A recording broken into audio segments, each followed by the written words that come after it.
Hello guys, welcome to another episode of Clues, Cues and Reviews, and this video is a little bit special because it's my first look and proper introduction to Amalgam of Distortion, or Ibitsun Amalgam. A series that's been out for a number of weeks. It's 15 chapters in, but only 11 are translated, so it looks like it's more Japan heavy in terms of an audience.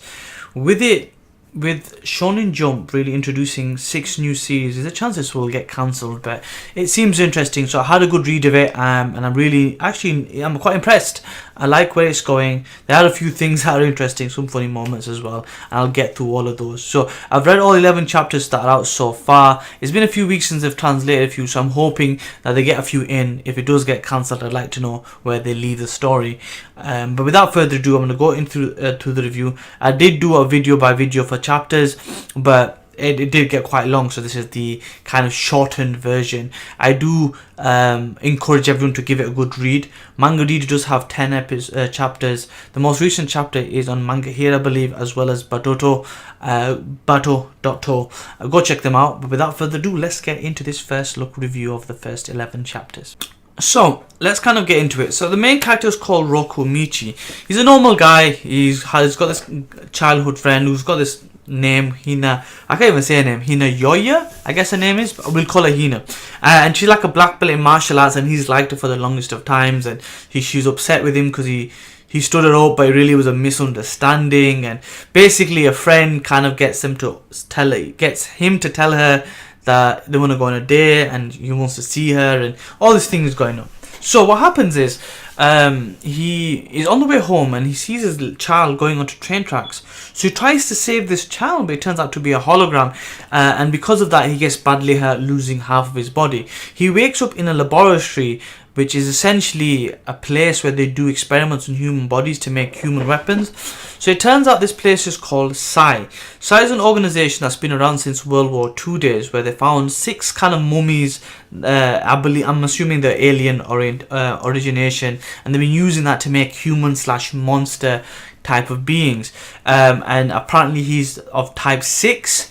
And what basically happens is, essentially the monster cells take over your body. Eventually you become a fully fledged monster and you lose your humanity. For whatever reason though, and it's basically love and wanting to see this girl, Rokimichi basically holds on to his humanity. Now, to help him at that time, it's interesting, there's a transfer student that came to his school called Eishu Shiromizu. I'm just going to call him Shiromizu for the time being, because I can never pronounce that first name. So essentially, he's like a double agent. He's actually working for a special type of organization in the police that handle these kind of cases, kind of like the Men in Black type of thing. And what ends up happening is he's infiltrated that organization. He's there to save him, but it's too late. He's kind of grown up wanting to kill these monsters. So his first kind of thought is, I need to kill him to save humanity. Eventually, because he's controlled his ability to a certain degree, he's offered a position in this squad. It's called Squad Zero, and they've got like their own special hideout, and they've got the top floor of the hospital that's a secret, and a lot of very secretive stuff. And then what ends up happening is he ends up joining them, going under training. He ends up meeting this girl as well, because he wanted to go on a date, but he tells her, look, I can't see you anymore for at least 6 months. But she accepts that. She goes, cool, I'm not happy about it, but wherever you're hiding, I want to know about it. So it kind of eliminates the whole love interest thing for a bit. Time moves forward, he starts training, a body turns up. Now this body has had his face mangled to a point where like all the mouth and nose has been covered and is killing people through asphyxiation.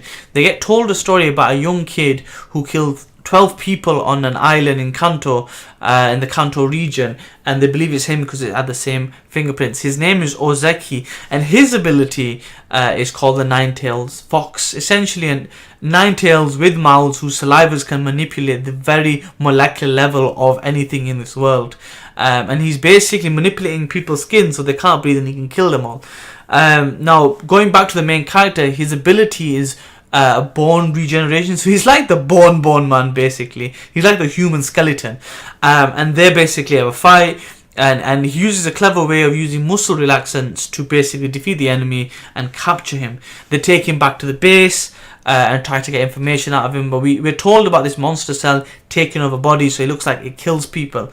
But it looks like Rokimichi is kind of like the break in this long experimentation that this organization have been doing, because he's the first person to be able to a certain degree, control this ability.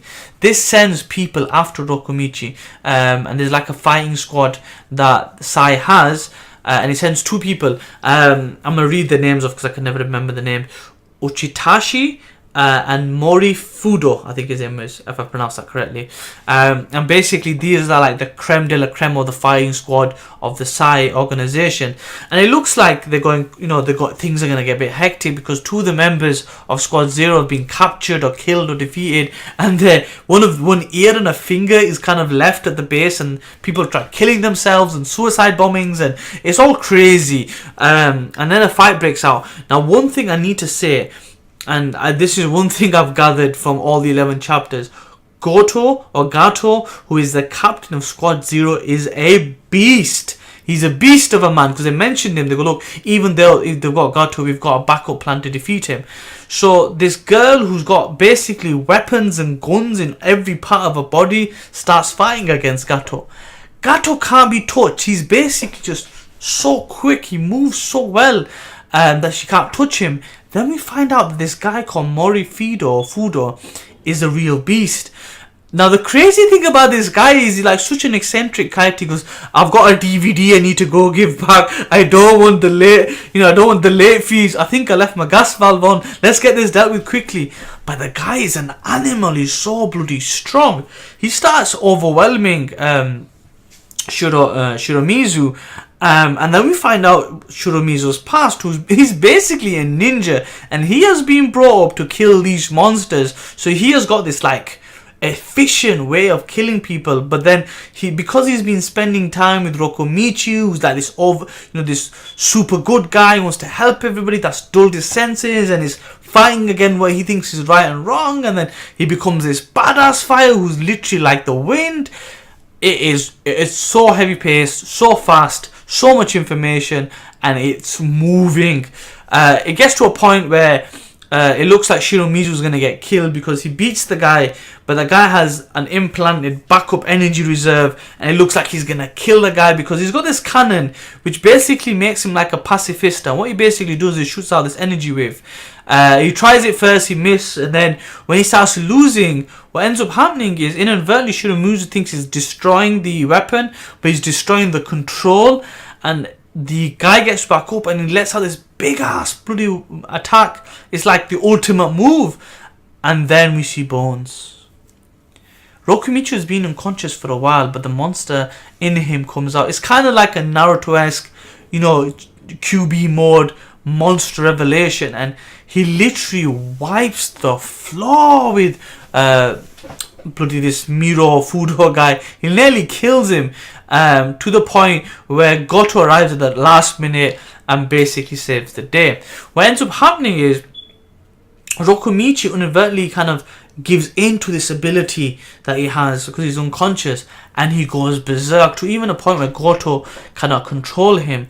But he does this move, and it's like a really powerful destructive thrust, and it just shatters all these extra bone that is generated and brings him back to normality.